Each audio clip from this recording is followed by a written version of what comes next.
AICC ಅಧ್ಯಕ್ಷ ಮಲ್ಲಿಕಾರ್ಜುನ ಖರ್ಗೆ ವಿರುದ್ಧ ದೂರನ್ನ ನೀಡಲಾಗಿದೆ. ಮಲ್ಲಿಕಾರ್ಜುನ ಖರ್ಗೆ ವಿರುದ್ಧ ಲೋಕಾಯುಕ್ತಕ್ಕೆ ಕಂಪ್ಲೇಂಟ್ ಅನ್ನು ನೀಡಲಾಗಿದೆ. ಸಿದ್ಧಾರ್ಥ ಟ್ರಸ್ಟ್ಗೆ ಅಕ್ರಮವಾಗಿ ಭೂಮಿ ಪಡೆದಿರುವಂತ ಆರೋಪ ಮಲ್ಲಿಕಾರ್ಜುನ ಖರ್ಗೆ ಸೇರಿದಂತೆ ಅವರ ಕುಟುಂಬದವರ ಮೇಲೆ ಕೇಳಿಬಂದಿದೆ.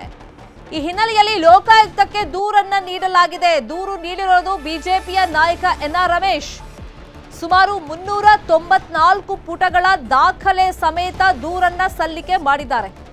ಶೈಕ್ಷಣಿಕ ಉದ್ದೇಶಕ್ಕೆ ಅಂತ ಹೇಳಿ 2 ಬಾರಿ ಭೂಮಿಯನ್ನ ಪಡ್ಕೊಂಡಿದ್ದಾರೆ ಖರ್ಗೆ ಫ್ಯಾಮಿಲಿಯವರು ಅಂತ ಗಂಭೀರ ಆರೋಪವನ್ನ ಮಾಡಿದ್ದಾರೆ. ಈ ಬಗ್ಗೆ ದೂರಿನಲ್ಲೂ ಉಲ್ಲೇಖ ಮಾಡಿದ್ದಾರೆ. ಇಲ್ಲಿ ಮಲ್ಲಿಕಾರ್ಜುನ ಖರ್ಗೆ, ಪ್ರಿಯಾಂಕ್ ಖರ್ಗೆ, ರಾಹುಲ್ ಖರ್ಗೆ, ಪತಿ ರಾಧಾಬಾಯಿ, ಅಳಿಯ ರಾಧಾಕೃಷ್ಣ ಹೆಸರಿನ ಟ್ರಸ್ಟ್ ಇದು. ಬಾಗ್ಲೂರಲ್ಲಿ 5 ಎಕರೆ ಕೆಐಡಿಬಿ ಭೂಮಿ ಪರಭಾರೆಯನ್ನ ಮಾಡಿದ್ದಾರೆ. 2 ನಿವೇಶನಗಳ ಪ್ರಸ್ತುತ ಒಟ್ಟು ಮೌಲ್ಯವನ್ನ ನೋಡೋದಾದ್ರೆ 240 ಕೋಟಿಗೂ ಅಧಿಕ ಇದೆ. ಸಚಿವ ಎಂಬಿ ಪಾಟೀಲ್, ಹಿರಿಯ ಐಎಎಸ್ ಅಧಿಕಾರಿಗಳು ಕೂಡ ಇದರಲ್ಲಿ ಪಾಲ್ಗೊಂಡಿದ್ದಾರೆ ಅಂತ ಹೇಳಿ ಎನ್ಆರ್ ರಮೇಶ್ ತಮ್ಮ ದೂರಿನಲ್ಲಿ ಮೆನ್ಷನ್ ಮಾಡಿದ್ದಾರೆ. ಸುಮಾರು 394 ಪುಟಗಳ ಡಾಕ್ಯುಮೆಂಟ್ ಸಹಿತವಾಗಿ ಲೋಕಾಯುಕ್ತಕ್ಕೆ ಖರ್ಗೆ ಫ್ಯಾಮಿಲಿ ವಿರುದ್ಧವಾಗಿ ಅಕ್ರಮ ಭೂಮಿ ಪಡೆದಿದ್ದಾರೆ ಅಂತ ಹೇಳಿ ದೂರನ್ನ ಕೊಟ್ಟಿದ್ದಾರೆ.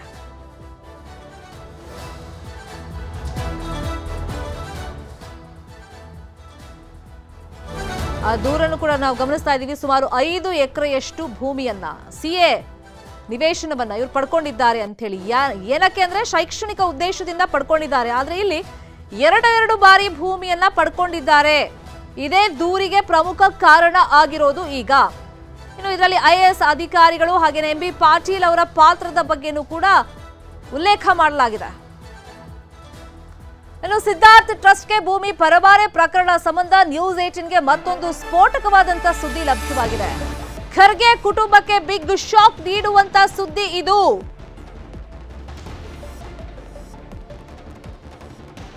ಇಲ್ಲಿ ಸಿದ್ಧಾರ್ಥ ಟ್ರಸ್ಟ್ ವಿಷಯವಾಗಿ 2 ಬಾರಿ ಭೂಮಿ ಪಡೆದಿರುವಂತ ಆರೋಪ ಮಾತ್ರ ಅಲ್ಲ, ಬರೀ ಕೆಐಎಡಿಬಿ ಅಲ್ಲ, ಬಿಡಿಎನಿಂದಲೂ ಕೂಡ ಭೂಮಿಯನ್ನ ಖರೀದಿ ಮಾಡಿದ್ದಾರೆ, ತಗೊಂಡಿದ್ದಾರಂತೆ. 2014ರಲ್ಲಿ ಬಿಟಿಎಂ ಲೇಔಟ್ ನಲ್ಲಿ 2 ಎಕರೆ ಭೂಮಿಯನ್ನ ಪಡ್ಕೊಂಡಿದ್ರು. ಮತ್ತೆ 2024ರಲ್ಲಿ ಬಾಗ್ಲೂರಲ್ಲಿ 5 ಎಕರೆ ಕೆಐಎಡಿಬಿ ಭೂಮಿಯನ್ನ ಪಡ್ಕೊಂಡಿದ್ದಾರೆ ಅಂತ ಹೇಳಿ ಆರೋಪ ಮಾಡಲಾಗಿದೆ.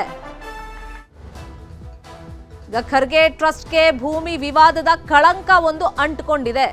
ಸಿದ್ಧಾರ್ಥ ಟ್ರಸ್ಟ್ ವಿಷಯವಾಗಿ 2 ಬಾರಿ ಭೂಮಿಯನ್ನ ಪಡ್ಕೊಂಡಿದ್ದಾರೆ ಅಂತ ಹೇಳಿ ದಾಖಲೆ ಸಹಿತ ಎನ್ಆರ್ ರಮೇಶ್ ಬಿಜೆಪಿ ನಾಯಕ ಆರೋಪವನ್ನ ಮಾಡೋದ್ರ ಜೊತೆಯಲ್ಲಿ ಲೋಕಾಯುಕ್ತಕ್ಕೆ ಇದೀಗ ದೂರನ್ನ ಕೊಟ್ಟಿದ್ದಾರೆ. ಬಿಡಿಎನಿಂದಲೂ ಭೂಮಿಯನ್ನ ಪಡ್ಕೊಂಡಿದ್ದಾರೆ, ಮತ್ತೆ ಕೆಐಎಡಿಬಿ ಇಂದಲೂ ಕೂಡ ಭೂಮಿಯನ್ನ ಪಡ್ಕೊಂಡಿದ್ದಾರೆ ಅಂತ ಹೇಳಿ ಡಾಕ್ಯುಮೆಂಟ್ ಸಲ್ಲಿಕೆ ಮಾಡಿದ್ದಾರೆ ದೂರಿನ ಜೊತೆಲಿ. ಎಐಸಿಸಿ ಅಧ್ಯಕ್ಷ ಮಲ್ಲಿಕಾರ್ಜುನ ಖರ್ಗೆ ಮೇಲೆ ಮತ್ತೆ ಅವ್ರ ಕುಟುಂಬಸ್ಥರ ಮೇಲೆ ಗಂಭೀರ ಆರೋಪವನ್ನ ಇದೀಗ ಮಾಡಲಾಗಿದೆ. ಒಂದಾದ್ಮೇಲೊಂದು ಹಗರಣಗಳನ್ನ ಬಿಜೆಪಿ ನಾಯಕರು ಇದೀಗ ಪ್ರಮುಖ ಅಸ್ತ್ರವಾಗಿ ಪ್ರಯೋಗ ಮಾಡ್ತಾ ಇದ್ದಾರೆ. ಮುಡಾ ವಿಷಯವಾಗಿ ಸಿದ್ದರಾಮಯ್ಯ ವಿರುದ್ಧ ಇಷ್ಟು ದಿನ ಪ್ರಯೋಗ ಮಾಡಿದ್ದಾಯ್ತು. ಈಗ ತನಿಖೆ ಬಿಸಿಯನ್ನ ಸಿದ್ದರಾಮಯ್ಯ ಎದುರಿಸಬೇಕಾಗುತ್ತೆ ಇನ್ನು ಮುಂದೆ ಅಧಿಕೃತವಾಗಿ. ಇನ್ನೊಂದು ಕಡೆ ಈಗ ಖರ್ಗೆ ಕುಟುಂಬದ ವಿರುದ್ಧ ಬಿಜೆಪಿ ನಾಯಕ ಎನ್ಆರ್ ರಮೇಶ್ ಕಂಪ್ಲೇಂಟ್ ಅನ್ನ ಕೊಟ್ಟಿದ್ದಾರೆ ಲೋಕಾಯುಕ್ತಕ್ಕೆ. ದಾಖಲೆ ಸಹಿತವಾಗಿ ಸಿದ್ಧಾರ್ಥ ಟ್ರಸ್ಟ್ ವಿಷಯವಾಗಿ ಭೂಮಿ ಪರಭಾರೆಯನ್ನ 2 ಸಲ ಇವರು ಮಾಡ್ಕೊಂಡಿದ್ದಾರೆ. ಒಂದು ಸಲ ಬಿಡಿಎನಿಂದ ಮಾಡ್ಕೊಂಡ್ರೆ ಮತ್ತೊಂದು ಸಲ ಕೆಐಎಡಿಬಿ ಇಂದ ಮಾಡ್ಕೊಂಡಿದ್ದಾರೆ ಅಂತ ಆರೋಪ ಮಾಡಿದ್ದಾರೆ. ಲೋಕಾಯುಕ್ತಕ್ಕೆ ದೂರನ್ನು ಕೊಟ್ಟಿದ್ದಾರೆ. ಇಲ್ಲಿ ಮಲ್ಲಿಕಾರ್ಜುನ ಖರ್ಗೆ, ಪ್ರಿಯಾಂಕ್ ಖರ್ಗೆ, ಮತ್ತೊಬ್ಬ ಮಗ ರಾಹುಲ್ ಖರ್ಗೆ, ಅವರ ಪತ್ನಿ, ಅಳಿಯ, ಸೊ ಎಲ್ಲರ ಹೆಸರಲ್ಲೂ ಕೂಡ ಭೂಮಿಯನ್ನ ಇವರು ತಗೊಂಡಿದ್ದಾರೆ, ಪರಭಾರೆ ಮಾಡಿದ್ದಾರೆ ಅಂತ ಹೇಳಿ ಆರೋಪ ಇವ್ರ ಮೇಲೆ ಇದೆ. ಅಂದ್ರೆ ಇಡೀ ಖರ್ಗೆ ಫ್ಯಾಮಿಲಿ ಮೇಲೆ ಆರೋಪವನ್ನ ಎನ್ಆರ್ ರಮೇಶ್ ಮಾಡಿದ್ದಾರೆ. ಅದೇ ವಿಚಾರವಾಗಿ ಇನ್ನಷ್ಟು ಡೀಟೇಲ್ ಆಗಿ ಇನ್ಫಾರ್ಮೇಶನ್ ಅನ್ನ ಕೊಡೋದಕ್ಕೆ ನೇರ ಸಂಪರ್ಕದಲ್ಲಿ ಕನೆಕ್ಟ್ ಆಗಿದ್ದಾರೆ ನಮ್ಮ ರಿಪೋರ್ಟರ್ ಆಶಿಕ್ ಮುಲ್ಕಿ. ಇಷ್ಟು ದಿನ ಮೂಡಾ ಹಗರಣದ ವಿಷಯವಾಗಿ ಸದ್ದು ಮಾಡಿದ್ದು ಸುದ್ದಿಯಾಗಿದ್ದನ್ನ ನಾವು ಗಮನಿಸ್ತಾ ಇದ್ವಿ. ಈಗ ಮಲ್ಲಿಕಾರ್ಜುನ ಖರ್ಗೆ ಸೇರಿದಂತೆ ಅವ್ರ ಫ್ಯಾಮಿಲಿ ಮೆಂಬರ್ಸ್ ಮೇಲೆನೆ ಒಂದು ಗಂಭೀರ ಆರೋಪ ಬಂದಿದೆ. ದೂರಿನಲ್ಲಿ ಎನ್ಆರ್ ರಮೇಶ್ ಏನೆಲ್ಲ ಮೆನ್ಷನ್ ಮಾಡಿದ್ದಾರೆ?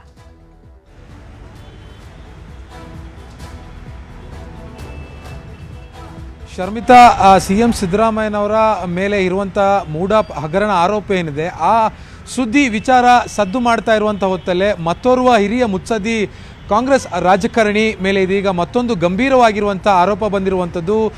ಮಲ್ಲಿಕಾರ್ಜುನ್ ಖರ್ಗೆ ಮತ್ತು ಅವರ ಕುಟುಂಬದ ಮೇಲೆ ಇದೀಗ ಹೋರಾಟಗಾರ ಅದೇ ರೀತಿ ಬಿಜೆಪಿ ಮುಖಂಡರಾಗಿರುವಂಥ NR ರಮೇಶ್ ಅವರು ಲೋಕಾಯುಕ್ತದಲ್ಲಿ ದೂರನ್ನು ಸಲ್ಲಿಸಿದ್ದಾರೆ. ಮುಖ್ಯವಾಗಿ ಅವರು ದೂರಿನಲ್ಲಿ ಉಲ್ಲೇಖಿಸಿರುವ ಅಂಶಗಳನ್ನು ನಾವು ನೋಡ್ತಾ ಹೋದರೆ 2014ರಲ್ಲಿ ಈ ಒಂದು ಕುಟುಂಬದ ಒಡೆತನದಲ್ಲಿರುವಂತಹ ಸಿದ್ಧಾರ್ಥ ವಿಹಾರ ಟ್ರಸ್ಟ್ ಅನ್ನುವಂಥ ಸಂಸ್ಥೆ ಏನಿದೆ, ಆ ಸಂಸ್ಥೆ 2014ರಲ್ಲಿ BDAಯಲ್ಲಿ 2 ಎಕರೆಯಷ್ಟು ವ್ಯಾಪ್ತಿಯ ಜಮೀನನ್ನು ಶೈಕ್ಷಣಿಕ ಉದ್ದೇಶಕ್ಕಾಗಿ ಸರ್ಕಾರದಿಂದ ಜಮೀನನ್ನು ಪರಭಾರೆ ಮಾಡಿಸ್ಕೊಂಡಿರುತ್ತೆ.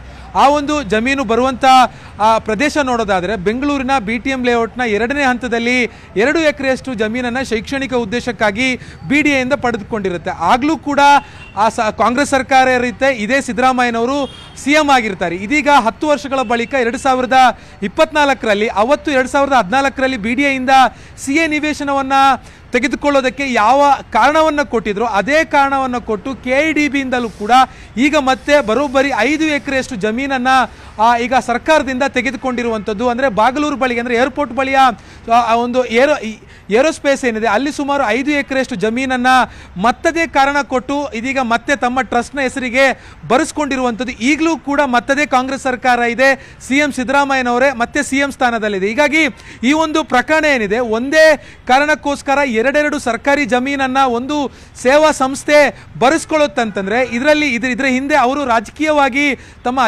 ಅಧಿಕಾರವನ್ನು ದುರ್ಬಳಕೆ ಮಾಡಿಕೊಂಡಿದ್ದಾರೆ. ಮತ್ತೆ ಬೃಹತ್ ಕೈಗಾರಿಕೆ ಸಚಿವರಾಗಿರುವಂಥ MB ಪಾಟೀಲ್ ಅವರು ಗಮನಕ್ಕೆ ಬಂದೇ ಅವರು ಕೂಡ ಕೈ ಮಿಲಾಯಿಸಿನೇ ಈ ರೀತಿಯಾಗಿರುವಂಥ ಹಗರಣವನ್ನು ಮಾಡಿದ್ದಾರೆ ಅನ್ನುವಂಥ ನೇರ ಆರೋಪವನ್ನು NR ರಮೇಶ್ ಅವರು ಮಾಡ್ತಾ ಇರೋದು. ಮತ್ತು ಮುಖ್ಯವಾಗಿ ಈ 2 ಪ್ರಕರಣದಲ್ಲಿ ಬರೋಬ್ಬರಿ 7 ಎಕರೆಯಷ್ಟು ಜಮೀನನ್ನು ಸಿದ್ಧಾರ್ಥ ವಿಹಾರ ಟ್ರಸ್ಟ್ ಅವರು ಸರ್ಕಾರದಿಂದ ಸುಳ್ಳು ಹೇಳಿ ಪಡೆದುಕೊಂಡಿದ್ದಾರೆ. ಇದರ ಒಟ್ಟು ಮೌಲ್ಯ ಬರೋಬ್ಬರಿ 240ರಿಂದ 250 ಕೋಟಿಯಷ್ಟು ಆಗುತ್ತೆ. ಇದು ಸರ್ಕಾರಕ್ಕೆ ಸೇರಿರುವಂಥದ್ದು. ಸುಳ್ಳು ದಾಖಲೆಗಳನ್ನು ಕೊಟ್ಟು ಸುಳ್ಳು ಹೇಳಿ ಸರ್ಕಾರದ ಜಮೀನನ್ನು ಈ ರೀತಿಯಾಗಿ ಕಬಳಿಸಿಕೊಂಡು ತಮ್ಮ ಕುಟುಂಬ ಅಥವಾ ತಮ್ಮವರ ಹೆಸರಿನಲ್ಲಿ ಮುಂದಕ್ಕೆ ಬರೆಸ್ಕೊಳ್ಳುವಂಥ ಒಂದು ಷಡ್ಯಂತ್ರ ಇದಾಗಿರುತ್ತೆ ಅನ್ನುವಂಥದ್ದನ್ನು ಕೂಡ ಅವರು ಹೇಳ್ತಾ ಇರೋದು. ಹಿನ್ನೆಲೆಯಲ್ಲಿ ಲೋಕಾಯುಕ್ತಕ್ಕೂ ಕೂಡ ದೂರು ಕೊಟ್ಟಿದ್ದಾರೆ. ಮತ್ತೆ ಸೋಮವಾರ ರಾಜ್ಯಪಾಲರು ತಮ್ಮ ಭೇಟಿಗಾಗಿ ಸಮಯಾವಕಾಶವನ್ನು ಕೂಡ ಕೊಟ್ಟಿದ್ದಾರೆ. ರಾಜ್ಯಪಾಲರನ್ನ ಭೇಟಿ ಮಾಡಿ ಪ್ರಕರಣ ಸಂಬಂಧ 394 ಪುಟಗಳ ದಾಖಲೆಗಳನ್ನು ಗವರ್ನರ್ಗೂ ಕೂಡ ಕೊಟ್ಟು ಮತ್ತೆ ಮೂಢ ರೀತಿಯಲ್ಲೇ ಈ ಒಂದು ಪ್ರಕರಣದ ಪ್ರಾಸಿಕ್ಯೂಷನ್ಗೂ ಕೂಡ ಇನ್ಫಾರ್ಮೇಷನ್ಗೆ ಕನ್ನಡಿಗರ ನೆಚ್ಚಿನ ನ್ಯೂಸ್ 18 ಕನ್ನಡ ಈಗ ವಾಟ್ಸ್ಆಪ್ನಲ್ಲೂ ಲಭ್ಯ. ಕರ್ನಾಟಕ ದೇಶ ವಿದೇಶಗಳ 360 ಡಿಗ್ರಿ ಸುದ್ದಿಯ ವಿವರಗಳನ್ನ ನಿಮ್ಮ ಕೈ ಬೆರಳುಗಳಲ್ಲೇ ಪಡಿಲಿಕ್ಕೆ ಈ QR ಕೋಡ್ ಅನ್ನ ಸ್ಕ್ಯಾನ್ ಮಾಡಿ, ನಮ್ಮ ಚಾನಲ್ ಫಾಲೋ ಮಾಡಿ, ನೋಟಿಫಿಕೇಶನ್ ಆನ್ ಮಾಡಿ.